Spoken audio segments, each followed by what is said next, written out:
5, 4, 3, 2, 1. Hola amigos, buenas tardes. Estamos aquí este día en el conversatorio con nuestro amigo Alvin López Retana sobre el tema de las elecciones de Ecuador, las elecciones presidenciales. Hola, buenas tardes, buenas noches, Alvin. Buenas tardes a todos, un gusto estar aquí y conversar con el amigo Lío sobre este tema tan interesante. Muy bien, pues quiero comentar que estamos organizando esta serie de pláticas.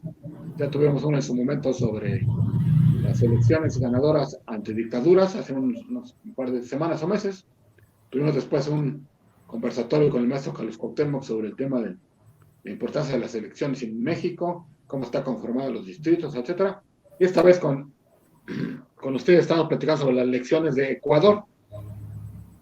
Esto está organizado por el Movimiento 6 de Junio, que es un movimiento nacional por la democracia, la pluralidad política y los contrapesos al poder. Bien, nuestro ponente el día de hoy, con el que vamos a conversar, es Alvin López Retana. Él es licenciado en Relaciones Internacionales por la UNAM, maestro en Ciencias Sociales por la Flaxo México y actualmente es doctorante en Investigación en Ciencias Sociales por Flaxo. Adelante, Alvin, vamos a platicar sobre el tema de Ecuador. Te escuchamos. Muchas gracias, Lío. Bueno, lo que está sucediendo en Ecuador es histórico en muchos sentidos. Histórico para empezar por la tremenda participación del pueblo ecuatoriano en estos comicios.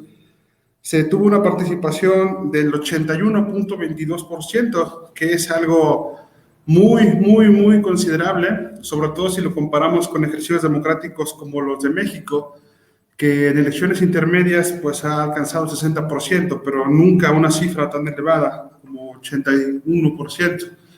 En ese sentido, pues es importante mencionar que en Ecuador no solamente se eligió presidente, sino también la Asamblea Legislativa, por lo que pues son unas elecciones que son sustantivas para el futuro de Ecuador. También es histórica esta elección por la cantidad de aspirantes que se presentaron. Nunca antes en el país se habían presentado tantos como ahora, fueron 16, quizá un poco más. Eso podríamos decir que influyó significativamente en la distribución del voto, porque aunque la mayoría se concentró en los 4 primeros lugares, pues la distribución con el resto le quitó una parte importante a los punteros que en su momento, en la segunda vuelta, podrían decidir el resultado final. Es histórica también porque el pueblo ecuatoriano se está debatiendo en una cuestión ideológica entre mantener el modelo del llamado socialismo del siglo XXI, que comenzó con Correa, después con Lenín Moreno y ahora el posible sucesor, Andrés Arauz, que tiene una línea fuertemente correísta. Y por otro lado, una perspectiva liberal, empresarial, de mercado, del candidato Guillermo Lasso, que está apoyado por el Partido Cristiano. Esta elección ha polarizado fuertemente al pueblo ecuatoriano. Los problemas de la crisis económica, de la pandemia, que le pegó muy duro al país, pues afectaron severamente el gobierno de Lenín Moreno. Y además hay que sumar la cuestión de que Rafael Correa fue encontrado culpable de cohecho por el caso de sobornos, y eso le impidió ser candidato para esta elección, lo que no mermó su apoyo popular. Es decir, aunque no le alcanzó para ganar, el candidato correísta pues lidera significativamente con un 32.7% sobre el 19.74% de Guillermo Lasso, que es su competidor más cercano. Pero también es histórica por lo que está sucediendo en cuanto al segundo y el tercer lugar. El segundo lugar de Lasso, con 19.74%, compite con el tercer lugar del candidato del partido indigenista Pachacutic, con 19.38%. O sea, estamos hablando de que la diferencia es de décimas. En estos días se está haciendo un recuento para determinar cuál de los dos es el que obtiene el segundo lugar y por tanto va a competir contra Andrés Arauz en la segunda vuelta el 11 de abril. La cuestión importante es la siguiente. ¿Cómo se van a formar las alianzas para la segunda vuelta? Supongamos que ganase el recuento Guillermo Lasso y compitiera contra el candidato correísta. ¿Será acaso que los votantes del partido Pachacutic indigenista van a sumarse a él en contra del candidato correísta? Esto porque Yacú Pérez, el candidato Pachacutic, pues se ha posicionado como un candidato no correísta ni anticorreísta, sino como una tercera posibilidad. Aunque sus propuestas, basadas fundamentalmente en un Estado plurinacional ecuatoriano y en una economía ecologista, pues podríamos decir que tienden un poco más hacia la izquierda. Y por otro lado, el cuarto lugar de Identidad Democrática, Javier Herbas, con un 15.6%, se ha posicionado como el candidato de los jóvenes, el candidato de los nuevos empleos, que probablemente podría adicionarse en sus votantes a Guillermo Lasso. Entonces, es fundamental, en este caso, la decisión por el segundo lugar. Es decir, en los ejercicios democráticos tradicionales, pues la lucha es por el primer lugar. No quiere decir que aquí no lo sea, sin duda que sí lo es, pero en este momento lo más trascendente es la lucha por ese segundo lugar, y una vez que se decida cómo van a formarse las posibles alianzas entre los candidatos que hayan quedado fuera de la contienda por la segunda vuelta. Aquí tenemos que recordar que para la segunda vuelta se va a hacer una nueva campaña electoral, incluyendo un nuevo debate presidencial. Y pues va a estar bastante interesante definir estas alianzas para las siguientes elecciones. La toma presidencial está pensada para el 24 de mayo, entonces para entonces pues ya tiene que haber una decisión. Además, otro elemento que se adiciona a este contexto histórico es la cuestión de la pandemia. Al pueblo ecuatoriano le pegó durísimo, pero eso no impidió que más del 80% de sus ciudadanos salieran a votar. Eso me parece una lección muy importante para otros países de la región, sobre todo para México, que pues hemos tenido problemas muy graves con este elemento también. Lo que nos enseña el pueblo de Ecuador es que aún en condiciones de pandemia es posible llevar un ejercicio democrático adecuado y con una trascendencia fundamental. La victoria de cualquiera de los candidatos va a reconfigurar el equilibrio político en Sudamérica. Si tomamos en cuenta que en Argentina acaba de regresar el kirchnerismo, que Bolsonaro está perdiendo popularidad, que en Chile ha habido revueltas, entonces el hecho de que pudiese llegar a la presidencia un candidato de izquierda como Arauz podría reconfigurar el equilibrio en Sudamérica en el sentido de un posible retorno de este llamado socialismo del siglo XXI.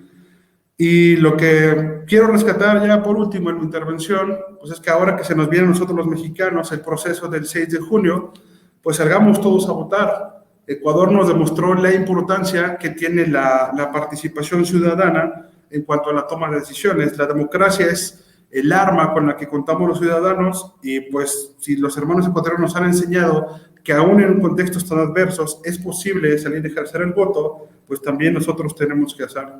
Y eso es mi comentario, Leo. Bueno, pues te agradezco mucho tu participación. Yo simplemente hacerte un par de reflexiones y una pregunta. La reflexión primera es que, igual que tú lo dices, la pandemia o cualquier situación de salud debe de atenderse, por supuesto, debe de cuidarse, la ciudadanía debe protegerse, las autoridades toman las medidas, generar los protocolos correspondientes. Creo que en Ecuador se hizo muy bien esta tarea de los protocolos para cuidarse de la pandemia, tomando en cuenta que los derechos políticos no son menores a los derechos a la salud, y el derecho a la salud tampoco es menor al derecho político. Los dos pueden convivir, y aquí ya se demostró. E igual hoy domingo en España también hay elecciones. Y finalmente, más allá de cuánta gente participa, los dos derechos están valorados. Entonces, esa discusión de que si vale más el voto, vale más la salud, yo creo que hay que hacerle a un lado, y los dos son importantes, los dos son válidos, los dos pueden convivir, digamos, uno. Y segunda reflexión, la importancia del voto. Esos que votaron por el tercero, cuarto o quinto lugar en Ecuador, no se imaginaban que su voto iba a poder ser tan importante para una segunda vuelta. Los que votaron por el segundo y el tercer lugar con más razón. Es decir, hoy el voto, incluso el que no gana, es un voto ciudadano muy importante. Y eso ayuda ya sea que gane en su momento la opción mayoritaria o probablemente una opción de segundo lugar, es una opción, digamos, la retadora, dijéramos, ¿no? Hoy hay posibilidades de que la opción retadora, del segundo lugar, sea quien sea, pueda obtener la mayoría. ¿Qué crees que te merece esto? Sí, claro, en cuanto al primer punto que mencionas, es importante recordar que, aunque parece que estamos saliendo, o al menos eso es lo que nos dicen nuestros gobernantes al decirnos que ya la Ciudad de México está, por ejemplo, en naranja, no debemos salir sin tomar las medidas necesarias, sin que eso implique pues no ejercer nuestro derecho a votar. Seguramente la logística de nuestras elecciones pues va a incluir un proceso que esperemos que no sea como el que estamos viendo ahorita con la gente que se está vacunando, de largas filas, hay que esperar muchísimo, esperemos que sea un poco más ágil, pero sin duda no tiene que ser un impedimento para salir a votar. Hay que llevar todo su cubrebocas, su careta, pero hay que ejercer el voto porque es una elección fundamental para nuestro país. Y lo siguiente que mencionas de las personas, los votantes que decidieron por otros partidos minoritarios, pues sí, justamente es algo histórico también, porque como mencionas, nunca se pusieron a pensar que tal vez un voto que fue quizá al azar podría terminar decidiendo la elección final. El abstencionismo es un enemigo muy fuerte de la democracia y la manera de combatirse pues, es tomando conciencia de lo importante que es para la ciudadanía ejercer el derecho. Yo en lo personal no apoyo la construcción democrática de que haya demasiados partidos, pues porque justamente distribuye de una manera tal los votos que impide formar una mayoría que pueda ser claramente observada. Y esto fue algo de lo que pasó en Ecuador. Al tener tantos partidos, pues el candidato que tuvo el primer lugar tuvo 32%, que aún así es muy poco. Pero esperemos que para esta segunda vuelta la participación sea igual de buena. O sea, si se repitiese este 80%, ahora solamente con dos candidatos, pues la contienda estaría muy, muy, muy cerrada y pues sería muy interesante analizar cómo va el proceso. El último tema, a raíz de lo que dices, también se está jugando el Parlamento ecuatoriano, que es lo que se va a jugar en México, también el Parlamento. Allá eran, si no me equivoco, 16 o 19 candidatos y 16 o 19, ¿cómo se llama? Partidos, pues. ¿Cuál es la enseñanza en el tema del Parlamento? Porque también quedó muy fraccionado. Sí, la cuestión del Parlamento es distinta en cuanto a los porcentajes a la de la presidencia. El partido correísta tiene la ventaja en la Asamblea con el 31.15%, pero el partido de Guillermo Lasso se cae hasta el cuarto lugar, nada más con un 9.7%. En el segundo está el partido Pachacutic del candidato indigenista con el 17.8%, y en tercer lugar, Identidad Democrática, del candidato presidencial que quedó en cuarto lugar.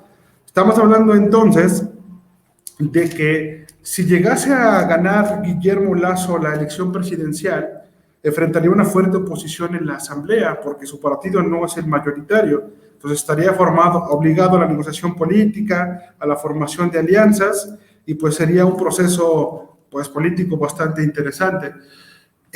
Análogo o extrapolándolo a lo que sucede en México, pues sabemos que ahora la mayoría la tiene Morena y por esa razón es muy importante que la gente salga a votar para intentar posicionar a los partidos de oposición en la asamblea y así formar un equilibrio, pues que de alguna manera favorezca la democracia, porque si un partido tiene la presidencia y tiene también las cámaras, pues hay muchos riesgos que la historia nos ha enseñado. Entonces es importante tener un contrapeso legislativo y en este caso que nos toca a nosotros elegir las cámaras, tenemos que pensar bien nuestro voto, porque pues es fundamental para, justo para lo que menciono, para un equilibrio de poderes sustantivo, no solo nominal.